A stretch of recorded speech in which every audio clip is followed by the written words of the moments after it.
আমাদের আজকের বিশেষ প্রতিবেদনে থাকছে ইরানের বর্তমান অস্থিতিশীল পরিস্থিতি। ২০২৬ সালের শুরু থেকেই তেহরানের রাজপথ থেকে শুরু করে প্রত্যন্ত অঞ্চল এক চরম অস্থিরতার মধ্য দিয়ে যাচ্ছে ইসলামী প্রজাতন্ত্র ইরান। বিক্ষোভের মূল উৎস হিসেবে দেখা দিচ্ছে ইরানের চরম অর্থনৈতিক বিপর্যয়। গত কয়েক মাসে ইরানি রিয়ালের মান ইতিহাসের সর্বনিম্ন পর্যায়ে পৌঁছেছে। মার্কিন ডলারের বিপরীতে রিয়ালের দাম এখন ১৪ লাখে ঠেকেছে। আকাশচুম্বী মুদ্রাস্ফীতি আর নিত্য প্রয়োজনীয় পণ্যের অস্বাভাবিক দাম সাধারণ মানুষের ধৈর্যের বাঁধ ভেঙে দিয়েছে। তেহরানের গ্র্যান্ড বাজার থেকে শুরু হওয়া এই বিক্ষোভ এখন দেশ জুড়ে সরকার বিরোধী আন্দোলনে রূপ নিয়েছে। পরিস্থিতি নিয়ন্ত্রণে আনতে কঠোর অবস্থান নিয়েছে প্রশাসন।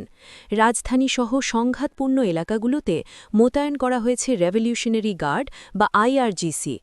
মানবাধিকার সংস্থাগুলোর রিপোর্ট অনুযায়ী গত কয়েক সপ্তাহের সংঘর্ষে নিহত হয়েছেন কয়েকশো মানুষ আর গ্রেপ্তার করা হয়েছে হাজার হাজার বিক্ষোভকারীকে।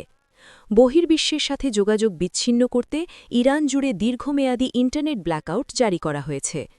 ২০২৬-এর এই গণজাগরণ কি ইরানের ভবিষ্যৎ বদলে দেবে, নাকি আবারও শক্তির জোরে থামিয়ে দেওয়া হবে জনগণের কণ্ঠস্বর?